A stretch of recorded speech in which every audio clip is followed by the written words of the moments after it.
got courage to lead. Courage to lead. Be brave and be bold. Oh, oh, oh, oh. Let it roar. Welcome to the Courage to Leap and Lead podcast, where each of our guests share the stories of courage that helped them become powerful leaders. Before we start today's show, please remember to visit courageconsulting.com, where you can find all of the episodes and lots of other excellent resources. That's courageconsulting.com. Now, here's your host, leadership courage coach, C.B. Bowman. Hello, everybody. How are you today? You know, I'm actually recording this not on a Tuesday because I wanted to be sure to capture my guest today. By the way, don't you like how I'm rocking this red and my hair over here? I'm looking gorgeous today. I will admit it. Welcome to Courage to Leap and Lead. We have a guest today who you're going to recognize the name so fast, it's not even going to be funny. But it may be the person you're thinking of. So it's kind of like a little mystery here. Today, we have Stephen M. Covey, who's going to talk to us about trust and inspiration. But you know, the question that we always want to get to is, what have you failed at? And what have you learned from it? And you know, I like to bring on these, what I call superpower guests, because we all think, oh God, yeah, they were able to do it because they are them and they're famous. But that's not what we're about. We're about learning from people who are at the top of the ladder, how they got there and what their experiences have been. And you know what? I want to tell you, it's not all fun and glory. We've had to get through some really challenging moments in our lives. You guys know my story, and if you don't, my book is coming out in April about the racism that I went through in corporate America. We all have something, right? And so I want to talk to Stephen about his dad. I want to talk to him about him, and I want to talk to him about failures and success. And I want you to get to know this wonderful man. And so I want to start with, I wrote to Stephen on LinkedIn and I said, will you be on my show? And he said, yes. And I went, no, I didn't read that right. I had to read it like 10 times because you guys know I'm dyslexic. And I said, he must have said no, and I'm not seeing it. So I have to read it again and again. And so I finally got in my head that he said yes. And then he has one of the best support people I've ever met. She is just so charming. And you guys, I normally don't talk about this, but she was just, what could Stephen do to be really good on your show? And I have never been asked that question. And you guys know this is probably 110 episodes that I've done. I'm like, who is this lady that asked this incredible question? I didn't have an answer. I just like, what do I say? And I decided I would just be honest and I would say, be himself. And then I received this book in the mail. It's his book. But more than that, I want to read you. He put in a personal card to me and he said, Dear CB, I'm honored to be able to do your Courage to Leap and Lead podcast. So he did his research. With you in a few weeks, I'm excited to talk about trust and inspire as I believe it's aligned with you and your work. He really did his homework. I'm grateful for the attention and exposure. His handwriting is like a doctor.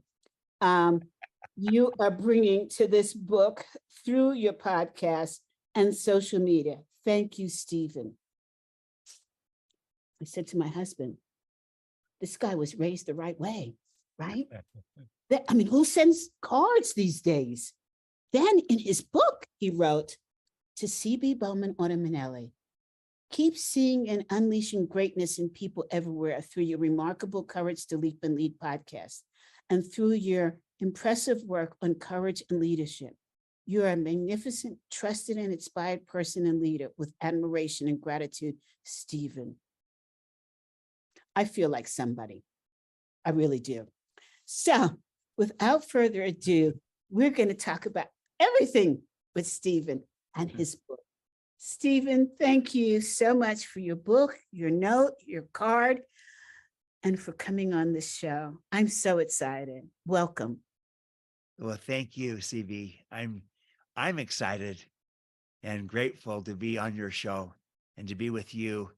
I appreciate that kind introduction and those words. And you know, I will say this, my executive assistant that you said was so great, Julie, that's just who she is. She cares about people.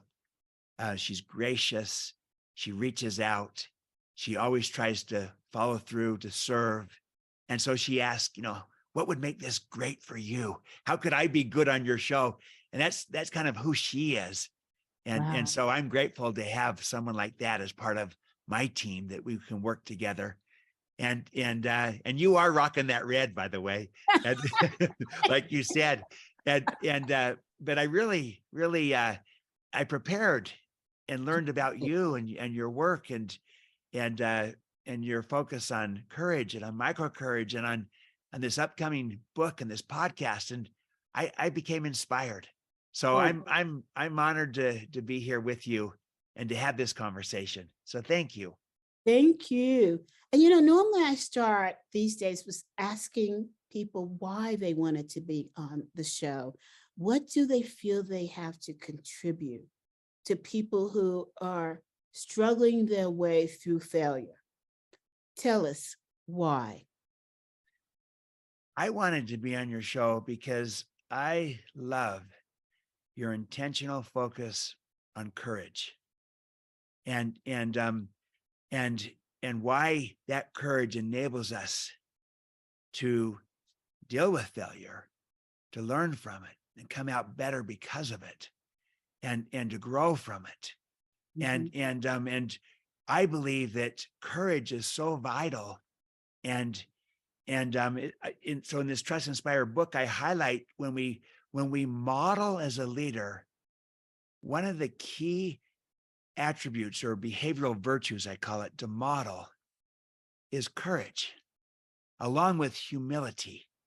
I think the combination of humility and courage is very powerful. Courage by itself is powerful. Humility is powerful. In combination, it goes to another level. And it takes courage to be humble. It takes courage to take a risk and to fail and to learn from that and to get better because of it. It takes courage to do the right thing.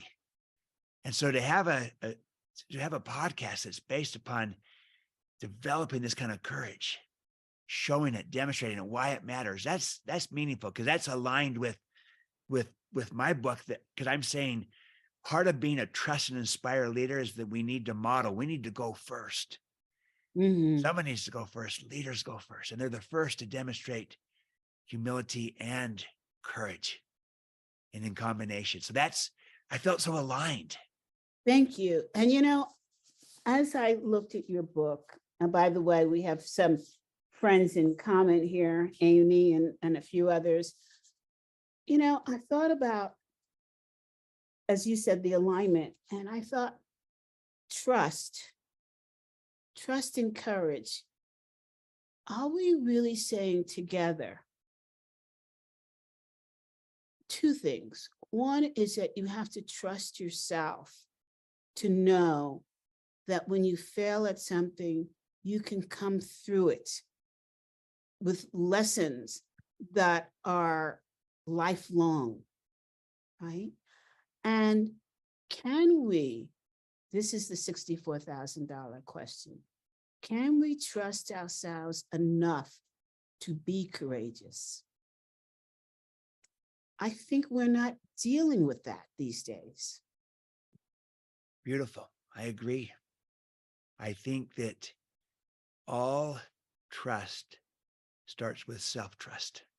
Mm-hmm. It's hard to think about it, hard to build trust with others if you don't trust yourself. And so Because it'd be easy to let that distrust of self bleed out into those relationships. But if we can start with ourselves and build that self-trust, that takes courage to do it. Then why, we can build other why, trust. why, Stephen, why does it take trust? Why is that piece missing in us? You're the expert. This is your second book about trust. Yeah. Yeah. What's preventing us? What's getting in our way? Yeah. Well, it's difficult to kind of look in the mirror. It's easier to look out the window, right? This is Jim Collins in Good to Great. He talks about the window and the mirror. Yes. And it's a lot easier to look out the window at all the people out there and say, as soon as they change, as soon as he changes, as soon as she changes, as soon as they do this or that. And it's a lot harder to look in the mirror and say, what do I need to do? How do I need to change? How do I need to evolve? What do I need to learn? Mm-hmm. And it's a lot easier to say everyone else needs to do it first. And so that it takes courage to go Mm-hmm. first. It takes courage to look in the mirror, because we may not like everything that we see. And we maybe say, I can be better than this, have real self-awareness, self-reflection, and to try to be true to our highest and best self, to be authentic that way. Takes strength. Do you feel, yes, it does. Takes strength to say you're wrong, right? Absolutely, it does. Do you feel that, particularly in America, that we have lost the ability completely to trust ourselves and to trust others, and why? Yes, I think that I think the data shows in our society that we are living in a world of declining trust, and there's really a crisis of trust because we've lost trust in institutions. Mm-hmm. We've lost trust in government, in political parties, in business, in media, even in NGOs. Trust has gone down. In some cases never been lower than it is today. And we're seeing a loss of trust in many organizations as well, and in companies. And then in a low trust world, the danger of it is that it starts to perpetuate itself, Mm-hmm. where you start to worry, well, maybe if this happened here, maybe something is happening there or with me. And I start to project distrust out. And what I find is that in a low trust world, the distrust can become contagious. Yes. And people start to question and wonder whether they can trust another, because they've seen, maybe they got burned somewhere in one relationship, and they start to say, maybe I'm going to be taken advantage of in this next relationship. Very easy to have that happen. And that's what's going on in our society. And there's a lack of understanding and a lack of trust, and of extending that trust, giving goodwill, assuming positive intent. And so we're in a vicious cycle. Now, let me give a little positive, though. I do believe, though, that we can counteract that intentionally, specifically. And that does start with trusting yourself and going deep and not allowing the fact that there's distrust all around us to have that then determine that, who we are. But we can come back and say, but this is who I am. And I could start with me and look in the mirror and say, I'm going to give to those who I interact with a person who they can trust. But it starts with, and I trust myself. So we have to kind of ask that question, even in a low trust world all around us. We're not determined by that. We're influenced, but not determined. Can we look in the mirror and say, I'm going to focus on first trusting myself, and then second, giving to those around me a person who they can trust, so that it's smart to trust me.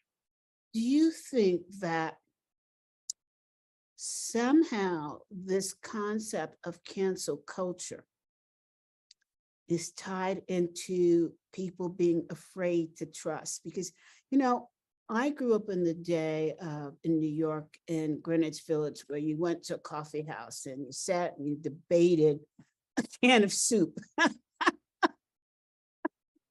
for hours and hours. And you yelled at the other person across the table, and then you walked away and you felt so rejuvenated and happy because you had this incredibly stupid conversation. But you got to hear somebody else. And somehow, even though you didn't agree with them, you trusted them in this kind of strange connective way. Uh-huh. And it made you feel like, hey, I learned something today. I learned a different perspective. I don't agree with it, but Right. I trust that that perspective is okay, right? Now we come to cancel culture, and before we can even get the words out from somebody, we're like, zip, scratch, no. They're out of the picture. We're no longer going to dialogue with them. We no longer trust them. I think there's something to that. I really do believe that perhaps our strongest unconscious bias is who we decide to trust or not, Mhm. and extend trust to. And because, if you think about it, to have trust, if trust is the outcome, what we want, trust the noun, to get that, yes, we need to be trustworthy, but by itself, that's not enough. Mhm. Because I've seen two trustworthy people working together, both trustworthy, and yet no trust between them. And Whoa, so here's what's needed. wait a second. What does that look like? What does Yeah. that look like? Well, people could literally be capable, competent, people of character, people of competence. They have credibility. They're trustworthy. They could be working together. But like you're suggesting, for whatever reason, they are not willing to extend trust to the other. And so to have trust, yes, you have to be trustworthy. You also need to be trusting. You need to be willing to give that trust. It takes courage to extend trust to another person. And I like how you phrased it. You may not agree with them. You might completely disagree, but just it's an act of generosity, Mm, goodwill to extend trust to another person. It's an act of abundance. And again, that doesn't mean agreement. no, You're right. seeking understanding. You're seeking to you value them as a human being. You might disagree with their positions, their stances, their views, but you're treating them respectfully as a human being. And you're extending trust to them in that sense. Not that you necessarily buy into that, Yeah, but yeah, who they are. And you're assuming positive intent. Maybe yes, they have a different approach. So I yes. find those are key elements of this, but it's not enough to be trustworthy. As leaders, we also need to be trusting. As Okay, community members, we need to be trusting in but appropriate ways. but that's interesting because it's kind of saying that our leaders have not developed the tools which allows them to be trusted, allows people to accept that they can trust that leader. What is going on there? I mean, I think that for me, the big eye awakening was Enron, Tyco, Yeah. Barbarians at the Gate. Is it because media has become so blatant that we have given up and we've said, now, and of course, I will admit, I come from Fortune 500 companies Right. where I saw leaders stumble and not be willing to admit that they've stumbled. Now, so we're putting all this together. You can't trust and inspire because the two go together if, in fact, you're presenting yourself as a leader that's not trustworthy. So what caused us to lose this? Or did we never have it? Is the greater question. Yeah. And it's becoming more visible now? Yeah. Thank you. Yeah, I think that you're identifying important factors to this. I think it somewhat has ebbed and flowed over time, but there's no question right now, in the moment that we're in most of the world, we're seeing that decline in trust, and where people are saying, can we trust? Is it smart to trust? It's a fad. It's a fad to trust. It's exactly that. Maybe that's a fad. And so we've got to, that's why I really come back to saying we need models who can become mentors. We need people to show that there's a better way to lead. There's a better way to operate, where we can turn our differences into strengths. But what's foundational to doing that is there has to be a level of trust that we're willing to give. Yes, we have to model it. We have to be trustworthy, but we also have to be trusting. I think the bigger gap is that we're not trusting enough. And again, I'm not downplaying the trustworthiness. Right. We've seen those shortfallings in leaders. And when you see it, and then you're right, the media, highlights it, you start to wonder, well, maybe everyone's falling short. And in a sense, none of us are perfect. So we all are falling short in that sense. But people could be of goodwill coming at things together, and they could have their own credibility, their own capabilities, their own competence and character, but they may not extend the trust of the other. They may not be trusting. That, I believe, is our bigger gap today in the trust equation. I'm not downplaying the trustworthiness. That's modeling. Got to do that. But as leaders, we need to be trusting and willing to give that trust and extend that goodwill and assume positive intent. That's how we're going to turn our differences into our strength, into creativity, into innovation. I like to put it this way. Differences are our strengths when people trust each other. The differences can sometimes be viewed, suspiciously, and maybe in some cases even divisively when people don't trust each other. So if we want to run with our differences as the greatest form of strength, of creativity, of innovation, start with trust. And somebody needs to go first. So let me challenge you, Stephen. Please. What are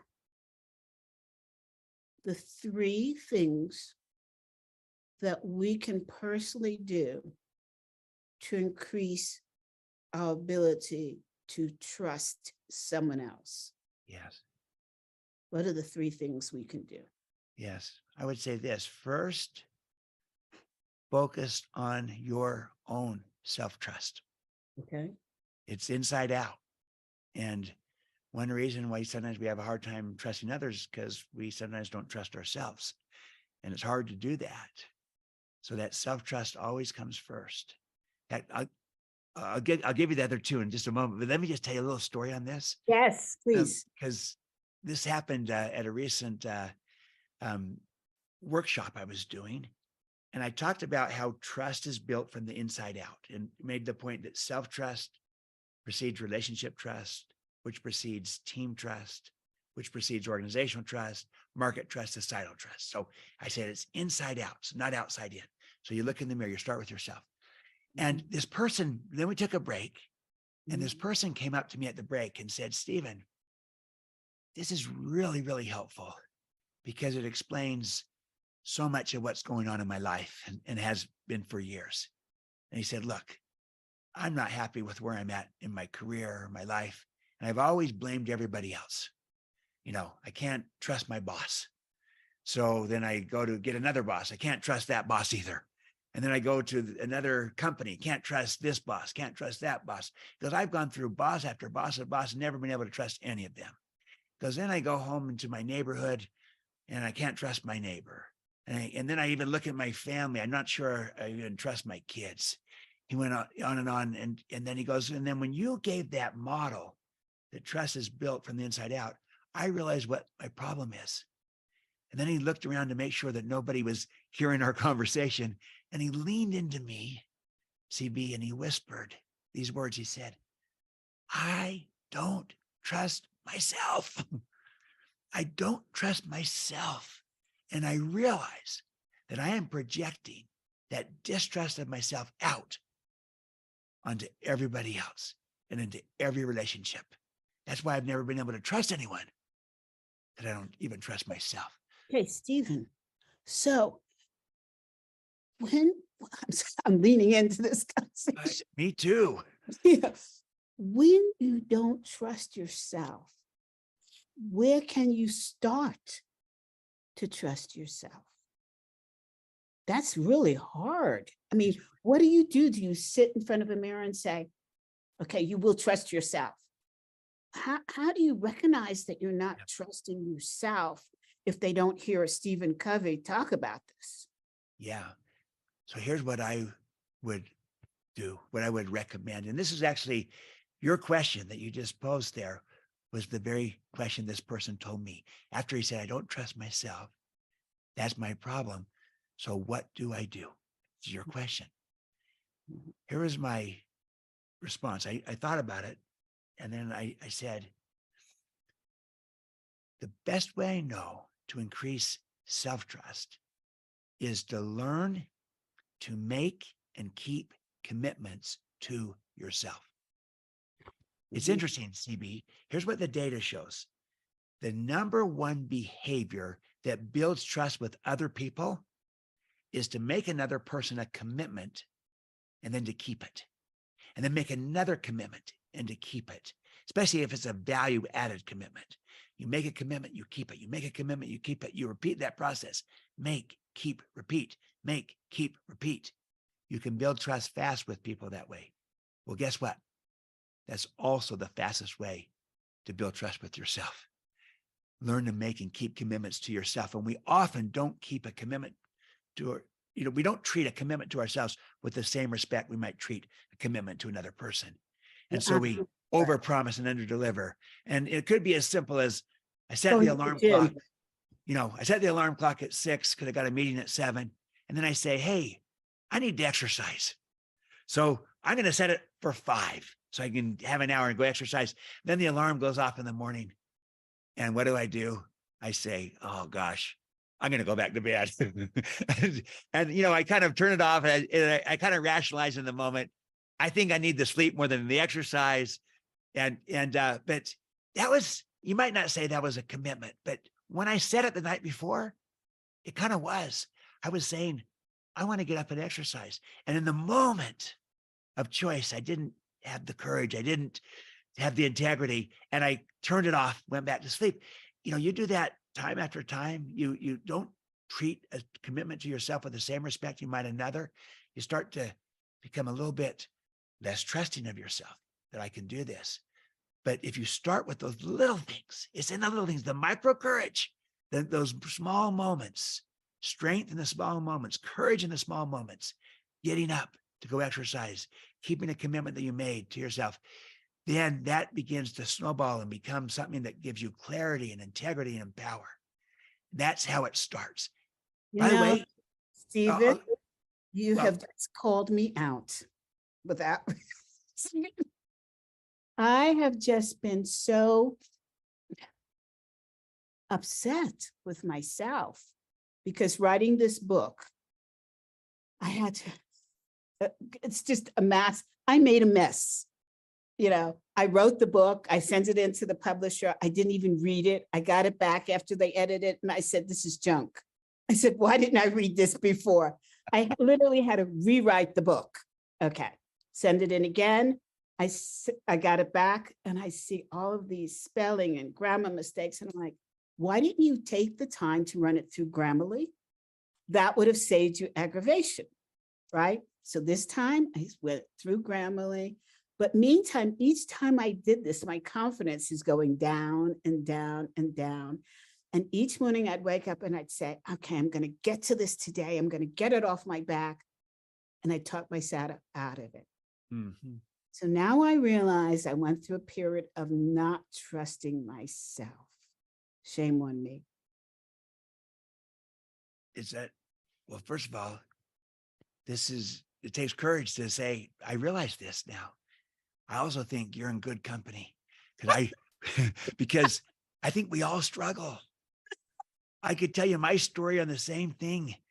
And it was, where just so many things going on. And it was so hard to address that I Yes. started to lose some self-trust in myself. And because it just was so hard to kind of get liftoff, Yes. break gravity. Yeah. And I lost some self-trust in myself. And so I think we're in good company that we all have to come back to this foundational Letting me off the element. hook. Yeah. Well, I'm saying we all need to get better from it, right? We all Yes. need to improve. I was really moved by Admiral William McRaven. He was the commander of special operations for the U.S. military. That it was under his, special operations is the elite fighting forces. So Mhm. Army Rangers, Navy SEALs, Green Berets, the best of the best. And it was under his command that they got Osama bin Laden. So he was this elite fighting forces, the leader of them, great leader himself.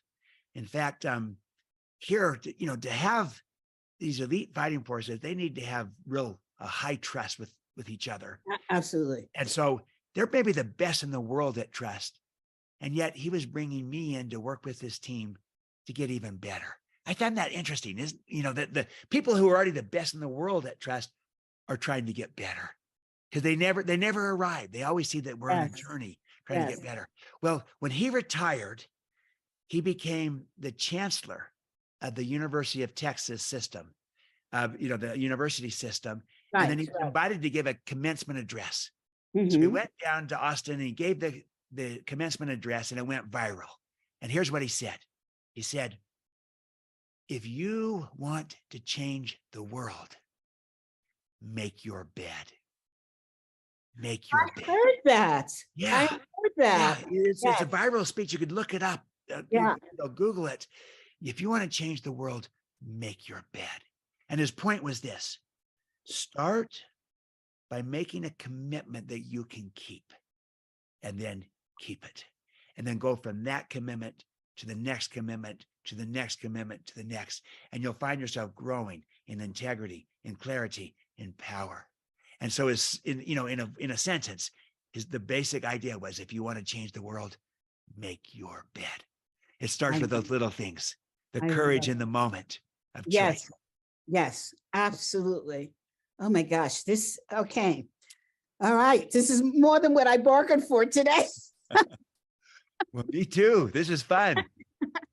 All right. So I understand that. Number 2, Okay. you start to trust Look in yourself. the mirror. You start with yourself. You Yeah. work on your self-trust. Second, then I would focus on intent by doing these 2 things. First, this is all part of number 2. I would declare my intent and assume positive intent. 2 halves of that. So declare my intent means I'm open, I'm transparent, I'm vulnerable. I don't only share the what, I share the why. Always give the why behind the what. Sometimes leaders give the what, but they often don't give the why. Yeah, I agree. The why gives meaning. The why gives context. The why can change everything. Give the why. So you come into a new relationship and you're questioning whether you can build trust, or, can I trust this person? If you come in and you say, look, here's what we're trying to do. Here's why we're trying to do it. I don't have a hidden agenda. It's an open agenda. I'm transparent. There's nothing to hide. And I might even go beyond my intent. I might even declare myself. I learned that from Doug Conant, who was the former CEO of Campbell's Soup Company. And he took them from bottom 10% in engagement to top 10% in engagement. And by the way, their financial performance also went from the bottom to the top as well. But he felt it started with the engagement. And he said the number one practice that enabled them to build the trust and the engagement was he would declare himself. He'd come in and say, here's my intent, here's my agenda, and here's who I am. Here's how I like to work. Here's how I like to lead. I like to focus on getting results, but I want to build the relationship. And I've got to build trust. If we can trust each other, it's always better. So I'll go first. And here's what I'm going to try to do. And he declared his intent. He declared himself. And then as a starting point, he started by assuming positive intent as opposed to, negative and reading things into it and projecting. And he said that by doing that, he literally kind of gave a clean slate for someone. And so often we don't trust people because we've already labeled them, branded them, said, I don't agree with them. So already we're starting with not assuming positive intent and not really listening and understanding. But if we focus on this intent by declaring our intent, giving the why behind the what, being open, being transparent, authentic, vulnerable, and then assuming positive intent coming from the other person, we get in a far better place to actually build trust in that relationship because they tend to reciprocate and model back when we're vulnerable. And it takes courage to be vulnerable, right? When we're vulnerable and real, they tend to reciprocate a little bit. And not everyone will, but many will. And they say, maybe we can build trust here. So that would be my second step. Declare your intent, assume positive. But I'm going to check the time here. Okay. And the reason why I want to check the time is I want to take a break and continue this because I have a challenging question to what you just said. So, ladies and gentlemen, come back for part 2.